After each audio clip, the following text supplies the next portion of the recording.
It's go time. You are tuned in to the Loan Officer Podcast with me, Dustin Owen, along with top shit giver, John Coleman. Mr. Top Shit Giver. Let's talk about investment properties today. You want to talk about investment properties? Yes, Yes. See, I would love to. you would love to. What do you know about investment properties? If you watch HDTV all day, you would learn that they can make you a lot of money or be a pain in the ass and make you go broke. Okay.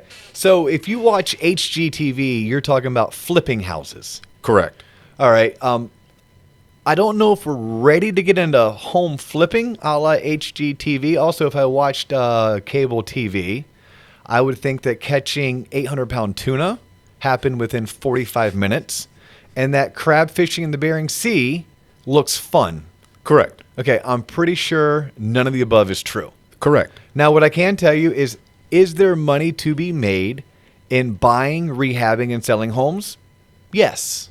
Yes, there is. There's also a lot of time, a lot of risk that goes into that. And right now in today's market, it's very, very difficult because there's not a whole lot of inventory. But when I talk about buying an investment property, typically most of the inquiries that we receive are, I want to buy an investment property for rental purposes. And that's probably because I work for a residential mortgage company. So residential mortgage companies don't lend short-term money. So contrary to anyone's belief out there, when you're obtaining a home loan, no one really wants you to pay this thing off quickly. We actually want you to pay it on time and maybe get a new one every 5 to 7 years, right? But we don't want you to pay us off quickly, which is probably why a lot of what we do doesn't correlate with home flippers or rehabbers, because if you are looking to rehab a home, you're getting short-term money. Most short-term money is what we call hard money in the industry. And the reason why it's hard money as well is because most of these homes are in disrepair. You bought something at the courthouse steps. You bought something because it was advertised a handyman special. It didn't have any flooring. It was missing a bathroom. The roof had a tarp on it. That's why you're able to buy it at such a discount. Well, traditional banks and lenders, companies like Waterstone Mortgage, we don't have products for that. We require your property to be in livable condition with no safety issues. So if you're looking to ever purchase a home, and I'm going down this rabbit hole solely because it's what you led with, right? If you're looking to purchase a home for rehab and flipping purposes, you're going to need to get a hard money loan. A hard money loan typically is going to charge you 2 to 3% of the loan amount up front. Now, it's not money out of your pocket, but it's points that get rolled into what you owe. So if you're borrowing $100,000, all of a sudden you owe $103,000. And your interest rate is somewhere around 10 to 12%. And they're going to require you to put down at a minimum about 25%, maybe even 35%. Now, if you're truly in the business of buying homes, rehabbing them, and selling them for a profit, you work all of those finance charges into your profitability matrix. But I'm probably getting to like a varsity level when we're just trying to talk like JV or even intramural sports. Gotcha. All right. So let's talk about buying an investment property typically for rental purposes. And this is going to be a case where you and your wife are looking back. You're like, well, you know, we own our home, and we value home ownership, and we value real estate as an investment. We don't really have a whole lot of consumer debt. We're good with our credit cards. We have our 6 months reserve, and we are contributing money to our 401k and our IRAs, our retirement vehicles, so to speak.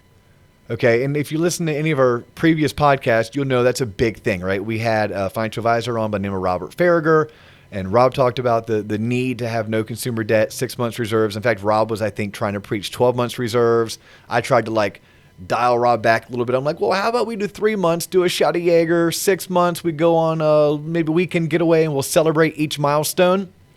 Buying an investment property falls into these same types of concepts where it's not for the faint of heart, and it's not for everybody. but it definitely is a strategy someone could use to further gain wealth. So how do you do it? So first and foremost, let's talk about what is an investment property. So an investment property is one in which you plan on occupying never. You're buying this for income purposes only. Because if you bought a home at the beach and you are going to plan on utilizing that home, let's say the week of July 4th, the week of Labor Day, and some other random time around Thanksgiving, you could purchase that home as a secondary residence or a vacation home. You're still allowed to rent it, but technically because it's a personal use and you're using it for at least 2 weeks out of the year, it's a second home.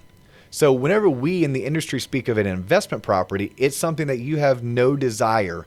It may be the home 2 streets over from you and you want to buy it, which by the way, that's advisable, right? Isn't it easier to keep tabs on your money when your money's just 2 streets over? It's not a must do, but it's definitely advisable. So if you're looking to buy your first investment property, my first suggestion to anybody is make sure you have the rest of your shit together, right? And by that, I mean, do you have a reserve account? Do you have limited to no consumer debt? Are you already putting money towards your retirement savings? Because there's tax benefits. Again, I'm not a CPA, but I do know there are tax benefits to investing in 401ks and IRAs. Now, if you want to purchase an investment property versus opening up an ETF Vanguard account or some kind of mutual fund account, that's what we're going to talk about now. What's going to be required of you? First and foremost, and I'm assuming you're financing it. If you're going to pay cash, cool, you're going to pay cash. And I can talk you through that, but it's way easier if you're going to pay cash for something. But if you consult with your financial advisor is probably going to talk you out of paying cash. Why? Well, one, because interest rates are dirt cheap right now. Like even pre-coronavirus and rates dropping down into the 3s and maybe even the 2s, rates were still in the 4 to 5% range for investment properties. And if you hear I said 4 to 5% range, something you should know when you're financing an investment property, the interest rates are anywhere between 0.5% to a full percent higher on an investment property. And the reason for that is everything's based on risk, right? No different than it's more risky if I drive a Corvette versus a Honda. It's more risky for me to, I'm talking about auto insurance now. It's more risky if I have a DUI versus I don't have a DUI. When lenders are assessing risk on property types, an investment property is the most risky property type because if and when life throws you a curveball and the shit hits the fan and you own 2 homes and you can only pay for one, which home are you going to pay for? The one I'm currently living in? The one you live in, which means which home is not being paid for? The rental investment property. The rental investment property. There you go. Ding, ding, ding. So that is why interest rates tend to be 0.5% to 1% higher on an investment property. The reason why your financial advisor would possibly talk you out of paying cash is because he or she wants your money working for you. So he's going to teach you or she's going to teach you how to leverage your assets. Maybe you put down 20 to 30% on the investment property for qualification purposes. And so you have some skin in the game and you have some equity and maybe you have your payment where you feel like the property can cash flow, but then leave the other money instead of paying cash with your financial advisor so he or she can have it invested in the market. That way you're A, liquid, and B, leveraged, and leverage is a good thing. So right now we're talking about purchasing an investment property for rental purposes, and you're going to finance that investment property. You're going to need to anticipate 20 to 25% down, period. That's a big hang up for a lot of people. And if you don't have the 20 to 25% to put down, sometimes that's life telling you you're not ready. Sometimes that's not the case, and we need to explore other avenues because maybe you've been diligent, maybe overly diligent, saving for retirement, saving for IRA. Maybe you've been crazy diligent on paying off your current home super quick. Maybe instead of making your required payment, you make 3 times that every single month. And now someone's taught you something about personal finance and you realize, oh, wait a minute, I shouldn't be paying triple on my mortgage. I should allow my money to work for me. I should be leveraged, at which point if you called a loan originator like myself back in my heyday, or any one of the loan officers I have working for me here at Waterstone Mortgage, we would talk to you about how you can leverage your equity in your current property to use as down payment on your new property. But kind of got into a rabbit hole right there. Let's circle back to the beginning. You decided you wanted to buy an investment property. Everything else checks off. You're ready. Just know it's 20 to 25% down. There will be companies that advertise 15% down. If you want to explore that, good for you, and go for it. But take my word, when you look at the math, and numbers don't lie, you're going to realize that all of the extra cost that is required to put 15% down, you might as well just take those costs, apply it towards down payment, and put 20% down. So I'm going to teach you, at a minimum, put 20% down. You'll get an interest rate break if you put 25% down. You'll get an even better break if you put 30% down. All based on risk. The more money you put down, the less risky your loan. Therefore, the more advantageous your interest rate. But this is a to each their own. I may, as a real estate investor, not mind that my interest rate was 1/8% higher, which is like $14 or $15 a month, because I realize that $14 or $15 a month, I'm just going to pass through the rent I charge. So maybe instead of charging $13.50 to rent that house, I'm going to charge $13.75 because I chose to put 20% down versus 25% down. I took a slightly higher interest rate, but I did so because I needed or wanted to keep that extra 5% that could have gone towards down payment for something else. It could have been new floors and new paint for the rental property I just bought. It could be money to keep with Caleb, my financial advisor, because he's doing more with it in the market. Or it could be, I realized, holy shucks, I just bought an investment property. I should maybe have more than 6 months reserves. Maybe I have 6 months reserves on my personal, and I'm going to take this money and I have 6 months of payments set aside for my investment property. All right, so that's what it takes just to get started. Now, what are some things that someone should be looking at when they're buying an investment property? Well, are you going to manage yourself, or are you going to hire someone to manage it like a leasing company? Personally, delegate it.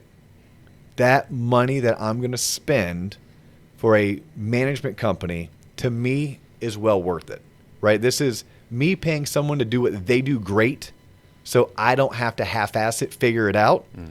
And if that little bit is going to be a couple grand that the leasing company takes from me is prohibiting me from feeling good about my investment, personally, I'd rather just go work in a couple extra hours in the mortgage industry doing what I do well, and I can make that money back up. So my advice is always going to be use a leasing company, a property management company, to help you manage your property. They're typically going to charge you somewhere around 75% of the first month's rent. That's what it costs to find a renter. So if you had a renter paying you $1,000 a month, well, the first month's rent check, you're not seeing $1,000 because the rental company is going to take their commission, which is $750 or 75% of a grand. They're also going to charge you somewhere around 10% monthly to manage your property. So again, if you're charging your renter $1,000 a month, you don't see $1,000, you see $900. So that's an extra $1,200 plus the $750. So that rental property that I thought I was going to rent for $12,000 a year, it's actually $12,000 less the $750 less the $1,200 in monthly a total monthly fees. But that's $2,000. That $2,000 is money well spent. This rental company also, the property management company is the technical term. They'll also do things like this for you. They'll say, hey, John. What's up? Hey, do you want me to call you every time the tenant has like a leaky faucet, or maybe the hot water heater is not getting hot enough? Or how about you and I come to an agreement that I don't have to call you as long as the cost is under $250? Just make sure the roof doesn't catch on fire and we have a deal. Yeah, right. So a leasing company is going to do that for you. Like the reason why you're going to use a property management company is, A, they handle all the accounting in terms of picking up rent checks. They take those phone calls Saturday at 8 p.m.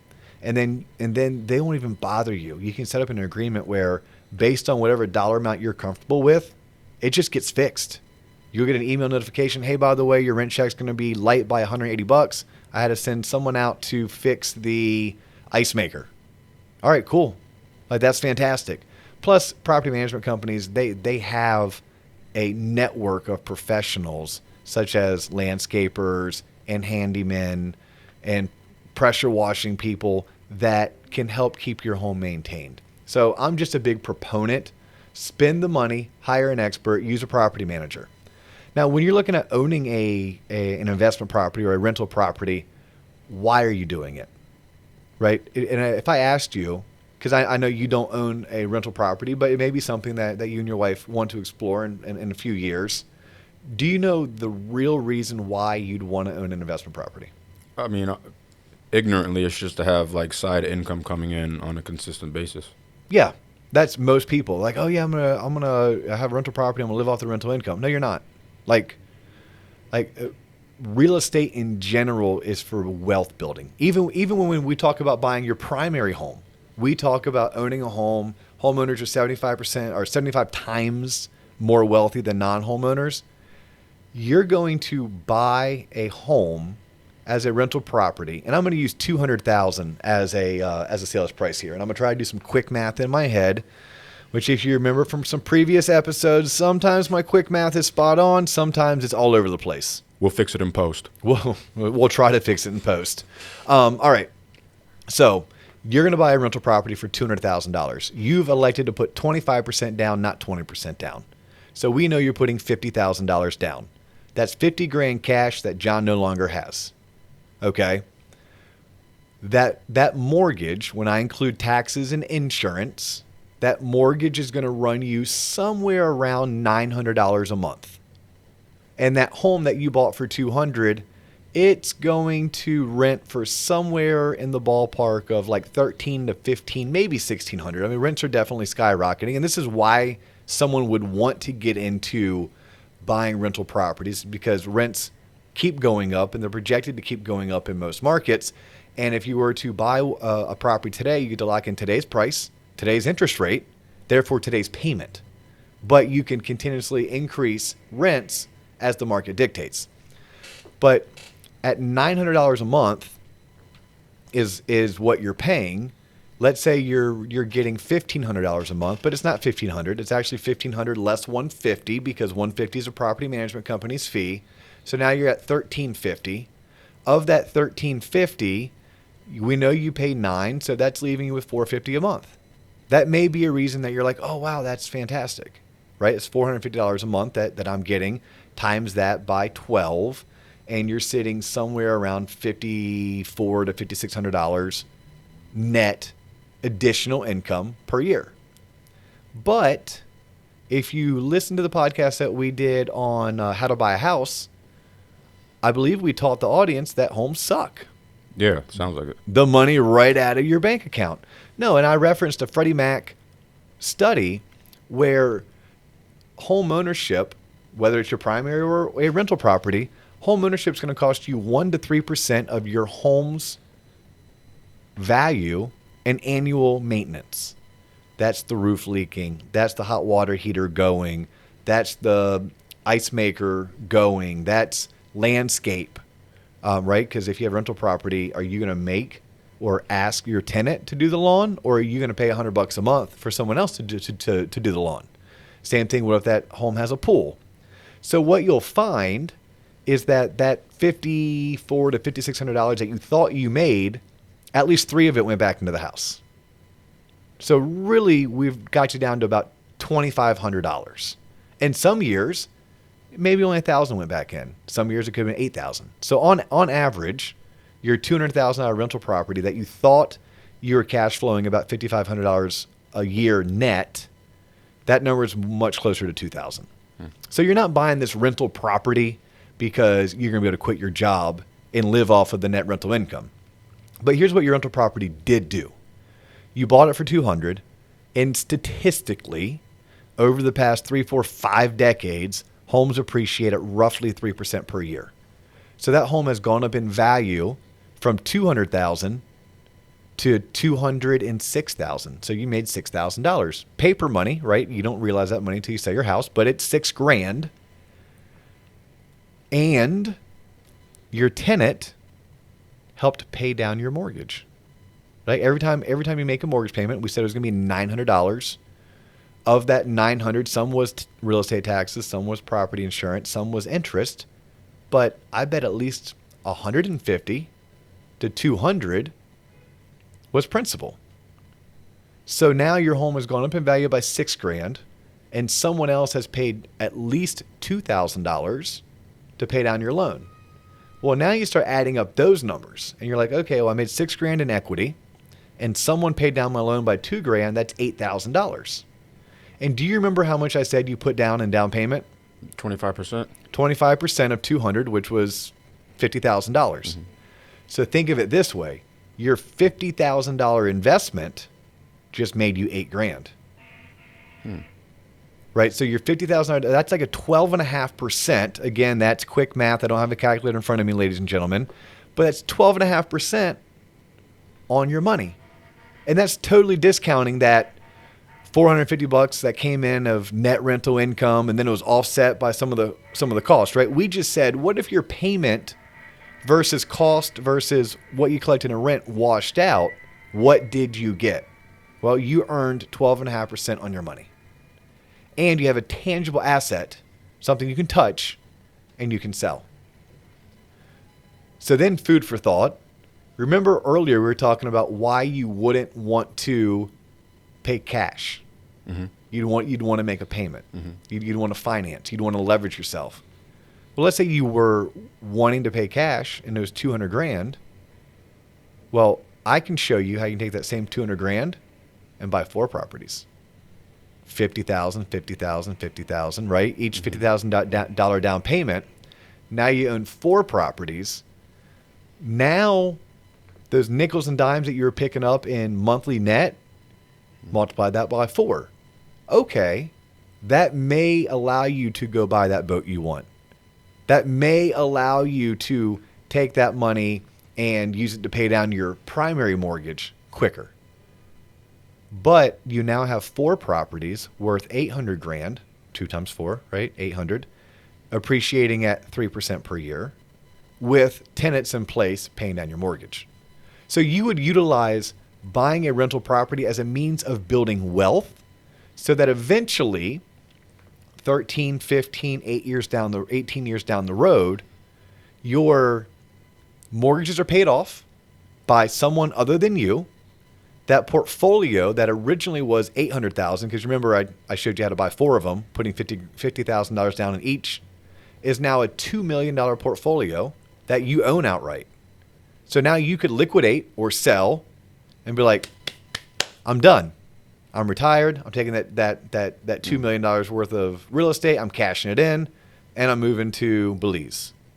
Or you'd be like, oh, it's pretty nice. I own $2 million worth of real estate. That home that used to rent 18 years ago or 13 years ago for $1,500 is now renting for $2,500. And you're now collecting $10,000 a month in rental income, and you still own those 4 pieces of property that are worth $2 million. Sounds like you know what you're talking about. A little bit. Now, I could be totally full of shit, but that's why I want people to fact check me. That's where I want people to shoot me an email, dowen@waterstonemortgage.com. Pick up the phone and call me at the office, 407-645-6363. Because I don't think I'm full of shit, but I sure as heck don't know it all. But what I am doing is expressing my experiences of 15 plus years financing rental properties for our clients. And I'd be more than happy to discuss how and when it makes sense, as well as how and when it doesn't make sense. And in future episodes, I have a couple buddies of mine that work for Homevestors. Homevestors is, you've probably seen their billboards, WeBuyUglyHouses.com. Yeah, absolutely. Now, their business is flipping homes. What you originally wanted to talk about, HGTV, no, that's what these guys do. And I mean, these guys assign contracts, they wholesale, they wholetail, they These are all terms that when we get together for beers, like they start just rattling off, and I'm like raising my hand. I'm like, what do you mean by wholetail? What do you mean by wholesale? What do you mean by there's a rehab to hold versus rehab to flip? But like these guys right now have a home that they bought that they're like fixing the foundation. They're ripping out trees. They do it, but it's major risk, right? It's major risk that what if they underestimated, they think it'll cost $50,000 to rehab. Well, I can tell you this one property that they're working on, because we were out for beers and they were like yanking about it. I guess homes aren't supposed to have aluminum wiring in anymore. Now, my father's an electrician. He's like, dude, aluminum wiring, totally fine, totally safe.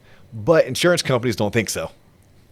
So insurance companies say, oh, John, you own a home with aluminum wiring. The long story short is that's a $9,000 fix that they didn't factor in. So when I didn't want to discuss too much of the HGTV buy rehab, because, look, that's not for the faint of heart. That is, most people are looking to build wealth. Most people want to end up with a small portfolio of rental properties that are paid off, that are spitting them out monthly annuity type income. That's why we stayed where we were. But if you think, you personally, as an audience member, but even our audience, if you guys want to, hit us up on Facebook, hit us up on Instagram, the Loan Officer Podcast. If you want to call me, email me. If you have questions regarding flipping homes, I know just enough to get me in trouble, but remember, I'm a loan officer at heart, so I got a guy. I got a guy or two that can totally walk you through how you can make a lot of money, also lose a lot of money flipping homes. But that's all I have for today on the Loan Officer Podcast with Dustin Owen. I'm Dustin Owen. He's JC. And you can find us at dustinowen.com, 407-645-6363, dowen.com, the Loan Officer Podcast on IG, the Loan Officer Podcast on Facebook. And this dude, just Google him, or you can find him here on the next episode. Did I just steal your thunder? Deuces. Peace.